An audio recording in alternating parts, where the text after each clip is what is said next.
Hello, I'm Daniel from Understanding ModernGov. And before I hand you over to Marie, one of our longest standing trainers, I just want to say thank you very much for joining the Learning and Development Network that we've set up. It's really to help you as learning and development professionals grow, retain and support your staff. I'm delighted to be joined by Marie today. And Maria, before I start going into the questions, it'd be grateful if you could tell us a bit more about yourself. Of course. So my name's Maria and I've been partnering with ModernGov, which has been a fantastic opportunity to deliver lots of emerging manager courses, things around collaborative conversations and wonderful things about managing leaders and managers. And it's been fantastic to partner and deliver those courses. And my background has been through varied organisations that I've worked for previously, including Prudential, HBOS, which is Halifax Bank of Scotland, and the Rugby Football Union, which is very proud to work for. And I bring that collection of kind of business strategy and human behaviour change combined together to be able to deliver the courses I deliver for ModernGov. So fantastic. Thank you, Marie, and we're also very delighted and grateful for you to be one of our trainers as well. So I'm just going to go into some of the questions now. So the first question that I've got is, as a learning development professional, how do you feel training has changed over the past 18 months?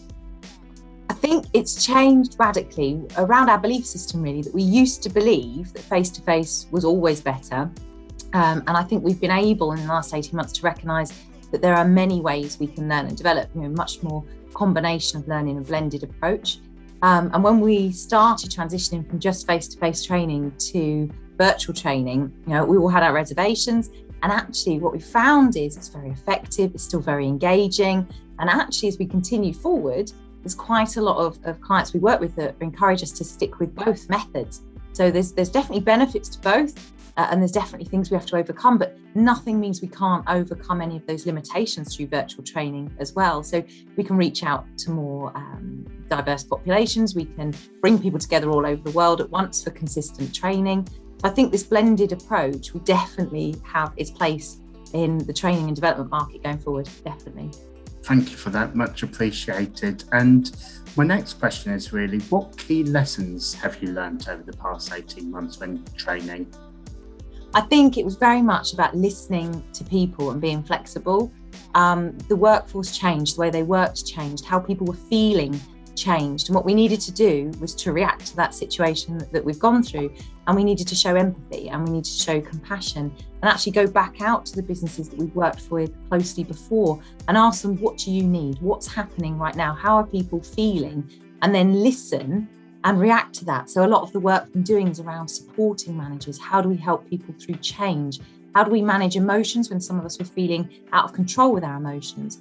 How do we still have an agenda and focus on vision and strategy, but also through compassion of supporting people that maybe were really struggling with other areas of their lives as well at the same time? So I think we learned a lot about increasing that empathy, about listening, and definitely about meeting customer needs, not just to deliver on training needs that they've identified, but to much more consider the workforce as a whole and what they needed from us as well. Absolutely, thank you for that. Completely agree. How do you maintain an interactive teaching style whilst training online?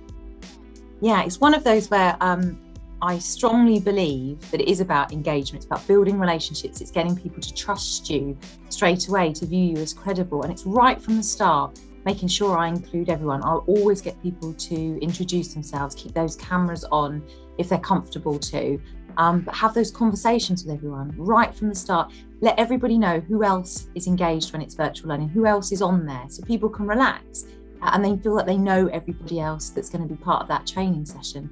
I use breakout rooms a lot, which means you put people into smaller groups. Which means people can bond, they can form relationships, they can get to know people much more effectively and be more open because they feel comfortable in those small groups as well. So I think it's a lot to do with the trainer being friendly, approachable, inclusive, making sure that everybody feels comfortable as you take them through the day. And then people relax, they open up and they'll get the most out of the training as well. Absolutely, yeah, no, completely agree again. And what are the similarities and differences, in your opinion, of when you're training online and when you might be training face-to-face? I think the key thing that when I was reflecting about the difference between the two was the objectives, or what do people want when they turn up to either, face-to-face or online?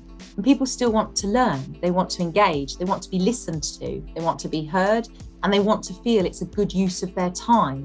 And so those things are actually quite consistent. And if you keep the people in mind all the way through, whether you're designing a face-to-face course or a virtual course, and think, how can I build that trust? How can I get people to be listened to?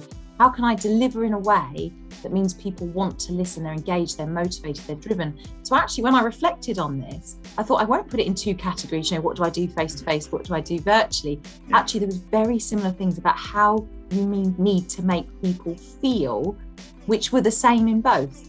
And it was about us as trainers working out how to encourage people to feel those things, to want to come with us on that learning journey, regardless of whether it was face-to-face or actually virtual. So that's what it came down to when I really pondered that question. Yeah, no, thank you. Thank you so much for your time. Really appreciate it. And thank you to those watching. Thank you very much.